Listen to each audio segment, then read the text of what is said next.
We're about to have the last talk of the day, one I'm particularly excited to present.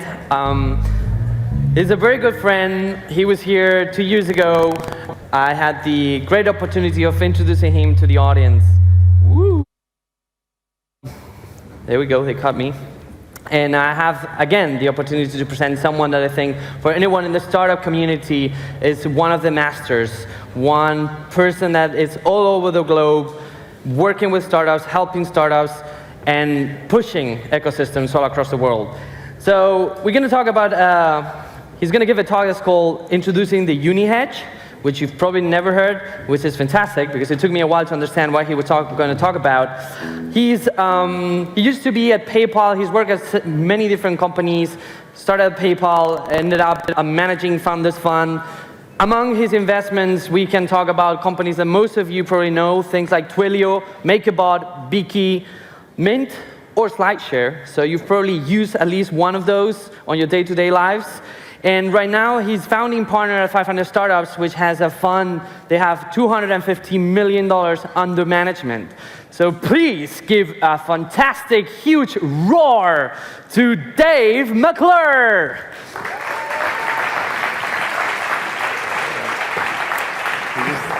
So, thank you. We were talking on the backstage, and I said, I'm going to make you do something. So I have the band here ready. So whenever you're ready, guys, please give me some tones here. Give me some harmony. And am I supposed to be singing or dancing? Oh, you get the theory. Now you have to take it off. You have to take it off.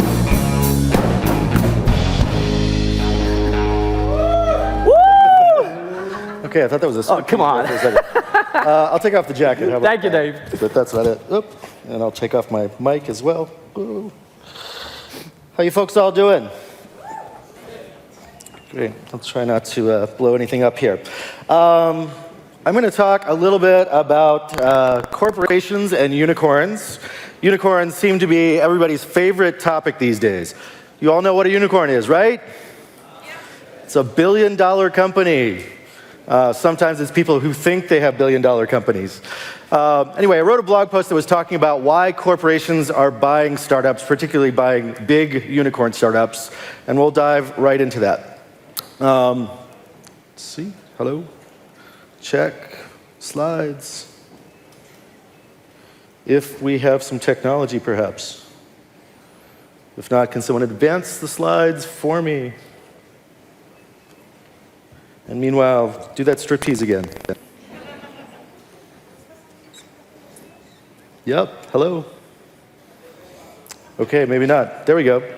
Okay, I think we covered this already. I was a geek at PayPal for a bunch of years. I started out as a programmer. I was an entrepreneur. I had a very terribly small exit, less than $1 million, not at all a unicorn. But I also got to do a bunch of investing over the last 10 years or so. 500 Startups is a global seed fund and startup accelerator. We've invested in over 1,700 companies in the last 6 years. A few of those are not dead. We have over 100 people working for us, and we're actually in places all over the world. About half the team is in Silicon Valley, but probably about 40 or 50 people spread across another 18, 19 countries around the world. And we speak 25 languages, although I speak very crappy Spanish. So my apologies. We have invested in 3 companies that are unicorns. Twilio, which went public about 3 months ago. Credit Karma, which does credit scoring and monitoring in the US. And Grab, or Grab Taxi, which is a competitor to Uber and Lyft out of Southeast Asia. So we make a lot of investments. The name sort of tells you what we're up to. But we don't make big investments. Usually most of our investments are about $100,000. Our last fund, Fund 3, we invested in over 600 companies. But let's just say that we normally try and invest in hundreds of companies, expecting that we might get 5 unicorns and we might get maybe 20 to 30 companies that are large in value, maybe over $100 million.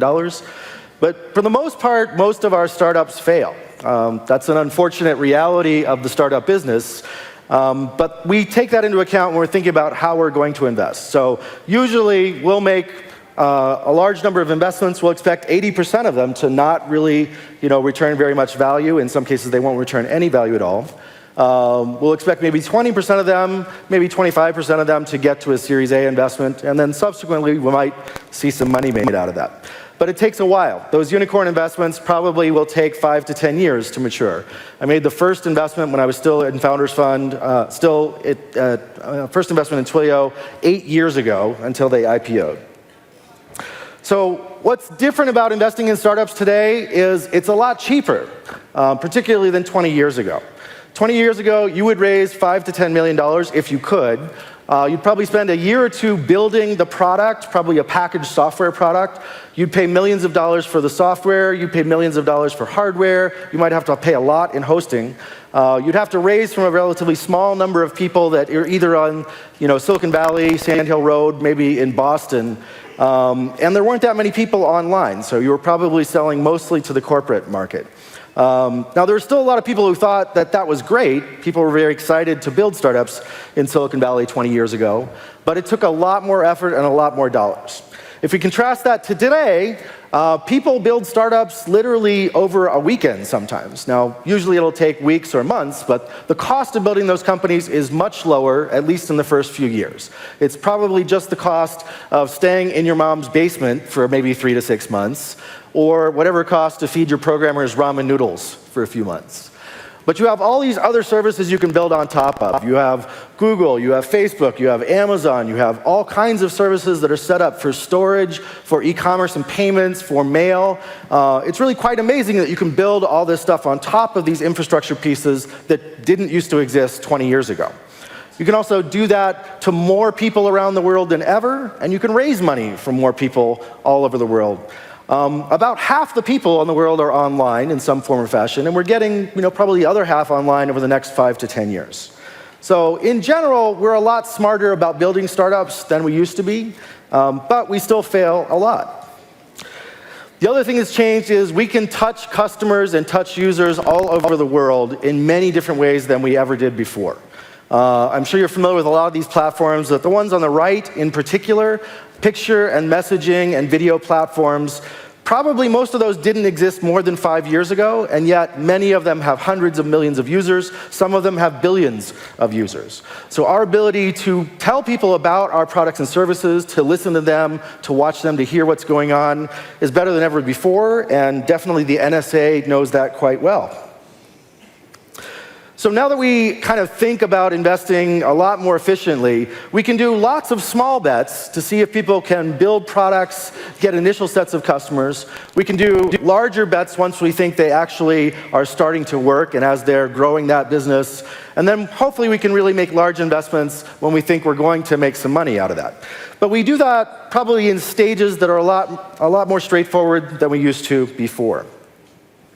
So when we think about investing, particularly 500 startups, we'd like to see that you've already built a functional prototype and already have some users or customers. So that first stage, which we call product, or when you're building your MVP, we might write you a check before you get to that stage, but most of the time we want to see that you already have a working product, at least a minimal form of that, and then you've got some people who are using or paying for that who aren't your mother or aren't your friends and family. And that's when we think it gets interesting. We'd like to figure out, can they grow the business? Can they get profitable unit economics if they're charging or if they're selling it? And then hopefully at some point it will grow into a very large business. But we want to invest as soon as we think there's an opportunity for that business to get big, and if we see a path to growth and a path to scalable revenue. However, a lot of other startups, a lot of other companies are also trying to figure out what's going on with those startups. These days, everybody's talking about disrupting big companies. We have companies and startups that are disrupting car companies, they're disrupting hotels, telecoms, all kinds of services around the world, which is freaking corporations out. They're very worried that their business, which they've been in for 10, 20, in some cases maybe 50 to 100 years, is going to get blown away over the next maybe couple of years or so. And they're right to be afraid. There's a lot of smart startups out there that are growing rapidly and generating lots and lots of customers and revenue. So what are they going to do about that? Well, they're going to probably start investing in startups so that they aren't going to get disrupted, and hopefully they can learn about what's going on. The growth of corporate venture capital has been dramatic in the last 5 years and probably almost doubled in just the last 3 to 5 years. They're also going to try and acquire those companies. So this is what I was talking about with Unicorn Hedge, is where these companies that are afraid of getting disrupted actually go acquire the companies that they might be afraid of. And in particular, that's not just technology companies. Now we have non-technology companies acquiring tech companies as well. Dollar Shave Club acquired by Unilever for $1 billion. GM acquiring Cruise for $1 billion, and Walmart acquiring Jet.com for $3 billion. It's actually no secret now that some of the largest companies on the planet, and all 5 of the top 5 public companies, are tech companies. And even those tech companies are also acquiring other tech companies. So for a lot of big companies, one way to avoid getting disrupted is to just take out the person that's going to disrupt you before they get too big. Now, along the way, it takes a long time for those startups to become unicorns, maybe 5 to 10 years, but that's getting faster and faster. However, it's still going to take maybe hundreds, if not 1,000 companies for us to find maybe just one unicorn. Sometimes along the way, people also may have some problems. They may even lose some hair. This is a picture of Jess Lawson. He's the founder of Twilio. The picture on the left was when I invested in the company 7 or 8 years ago. More recently, he was waving a flag around the New York Stock Exchange, but a little less hair on top and maybe a little bit more belly, just like me. So here's the odds. When we invest in startups, usually we're investing at the seed or accelerator stage. The valuation for those companies might be somewhere between $1 to $10 million.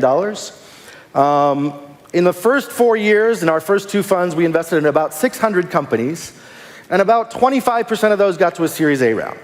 About half of those got to a Series B round, and that might be where they're valued around $40 to $50 million. Only about 5% of those companies got to a Series C round or $100 million valuation, and maybe only 2%, 1 or 2%, got to that $1 billion valuation. So for us, when we're investing, the odds of us finding a unicorn, probably 100 to 1. Maybe 50 to 1 if we're lucky, but probably about 1 in 100 companies gets to become a unicorn when we invest. And maybe we'll get 1 out of 20 to centaur status. For us, that's a $100 million company.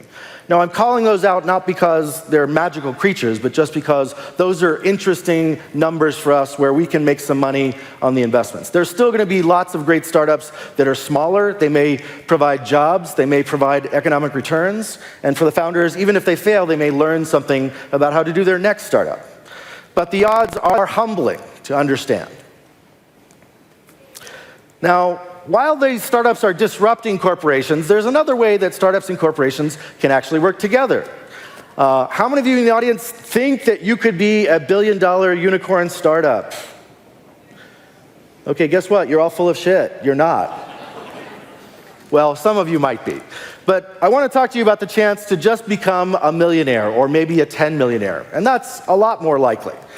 So startups have speed. We can innovate quickly. We have talented people. Hopefully some of those are you. And we have products and ideas and intellectual property. Corporations, they have lots of customers. They have lots of budgets, hopefully. And there's an interesting opportunity there to marry innovation and speed and product and talent with customers and capital. So how does that kind of work? Well, I'd like to talk about how corporates and startups can work together, hopefully without killing each other. Now, there's a lot of corporations that are doing accelerator programs. They're doing events for startups. They're talking about innovation. A lot of that is bullshit. A lot of it is just PR and people making noise. Now, not all of it is bullshit. They are trying to get deal flow. They are trying to learn about startups. But I think that people should be focused on what the outcomes are. Those outcomes are people, product, and customers. People, I want to get really talented engineers, designers, marketers, people who can help me with my business. I want to get those into my older, slower company so I have a chance that I can be competitive in the market. Product, I want great new products. I want intellectual property. I want drones. I want virtual reality. I want all kinds of crazy fun stuff. Sometimes I just want the ability to talk to customers online easier. And lastly, of course, I want customers. I want revenue. Hopefully, I want profits. Those 3 things are fundamental, really valuable to the company, and in the long run, if they stick around, they're going to help that company be successful. How do we get to those outcomes? Well, in general, we get to those outcomes through 3 methods. Partnerships, working with startups to bring our customers and their products together. Investments, either in those startups or in some cases in venture capital funds and other entities to help learn more about those companies and to kind of have an inside track in case maybe in the future I might want to buy those companies. And of course, if you're buying it, that's going to take a lot more effort, but you might go through that partnership, investment, and M&A strategy and find some interesting people, products, and customers for your corporations. So now, those activities we talked about, whether that's accelerators, whether that's doing PR and contests and conferences, whether it's moving somebody to Silicon Valley, now there's a reason to do those things. I have strategies that will eventually get me those outcomes. Now, there's different costs and requirements to those outcomes. Now, partnerships might be low effort and low cost, but the impact might be low or it might only be temporary. Investments might take a little bit more time, a lot more commitment on the behalf, and maybe that impact is a little bit larger. But probably eventually the goal is to acquire that technology, bring that in-house, and make that company's products part of your corporation's products. So if we go back to thinking about how does that investor ecosystem look, there's incubation, there's seed, there's Series A and B investment, there's B and C investment, and big unicorns. But where should corporations play a role, right? Now, should I start at the far end of doing accelerators? Well, I can do those accelerators, that's great, but remember my odds of getting unicorns or even just centaurs out of those accelerators might be 100 to 1, might be 20 to 1, and it might take 5, 7 years to really see those results come out. So if you're doing accelerators, you got to be patient and you have to invest at scale and wait for that to happen. But let me tell you a little bit secret. There might be an opportunity for you to get that innovation and technology a little faster. So I want to introduce you to this term of the Series B Snipe, which I also call stealing baby unicorns. So you can wait until that company becomes a big unicorn, and then you have to write a $1 billion check. And guess what? Even $1 billion acquisitions don't actually work out all the time. Interesting case in point. Tony Fadell, are you in the audience? Well, sometimes when unicorns leave the nest, they don't always stay unicorns. So even though you might be buying a $1 billion company and you might think the risk is low, sometimes those people don't stick around. Sometimes those mergers and acquisitions don't work out. So I could invest in accelerator companies and wait 5 years and get a yield that might be 1% to 2%. I could write a big-ass check and get a unicorn right now, but I might be spending all of my dollars on one big risky acquisition. What I think you should be doing is looking for companies that are somewhere in between. Somewhere in between, probably somewhere between, say, maybe 50 to 100 people. They've got a product that's probably already working. They might be generating millions of dollars. And here's the interesting thing. The founders of those companies, well, they might turn into Michael Jordan and they might become a big $1 billion company, but probably for a lot of people, $5 to $10 million in your pocket for an acquisition would be life-changing money. Now, people aren't doing it just for money, but there's an interesting opportunity for corporations to find value in companies that might be measured between, say, $10 to $100 million. There's an opportunity for the person who's starting those companies to make maybe $5 to $10 million personally, perhaps even more. And that's a unique opportunity that's really competing with me. Well, not competing with me, competing with the Series B venture capitalists. So if I was a startup founder and I was thinking about raising maybe a $10 to $20 million Series B round, and my pre-money or valuation for the company was $40 or $50 million, if somebody else were willing to buy the company for $40 or $50 million, I have a lot less risk in that transaction. Now, I might be the next Mark Zuckerberg, and I might say no to that, $10, $20, $50 million payday and just aim for the $1 billion. But for a lot of corporations, there's a great opportunity for them to put money in someone's pocket and bring that product and technology in-house. Hopefully, they're not stealing somebody else's baby unicorn. But I think there's a lot of opportunity that's not just investing in accelerator companies and waiting forever and not having to write $1 billion checks to buy unicorns. There's a bunch of other things that are necessary to make ecosystems work and get startups off the ground. Probably the one that I think is the most important is not money, it's not people, it's not like IPOs, it's really just belief. Or in some cases, it's insanity. And what I mean by that is people in Silicon Valley believe they are going to be the next unicorn.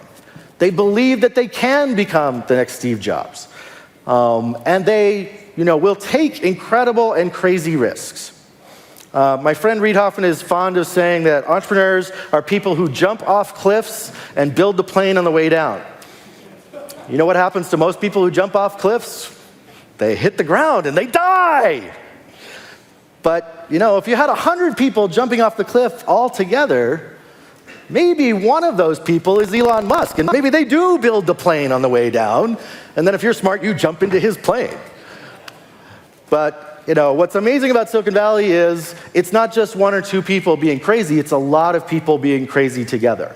Now, again, we know that most of us are going to fail, but that suspension of disbelief and all those people jumping off the cliff together, one of them is going to figure it out. Maybe 2 or 3 are going to figure it out. And so that collective insanity, that collective hallucination that we have in Silicon Valley is what makes all the rest of those things possible. Well, it turns out that you don't have to be in Silicon Valley to have that attitude. You can do that pretty much anywhere in the world. We still need other things to make our ecosystems go, but that belief is the most important. You don't have to be in Silicon Valley to be successful, but Silicon Valley has to be in you. So I hope some of you will become unicorns. I hope some of you might just become millionaires. And for the rest of us who aren't millionaires or unicorns, I hope you have some fun along the way. Thank you.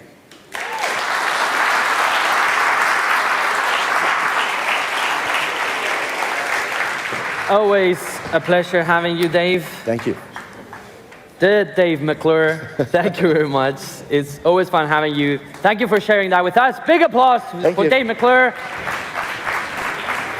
So, we're closing the show for today. I hope you had fun.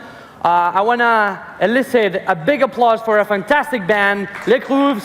Thank you very much, guys.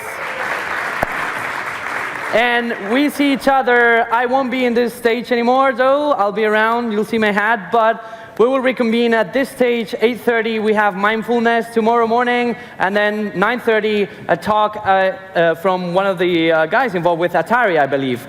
So guys, have fun for the rest of the evening. And see you here tomorrow morning. Thank you very much.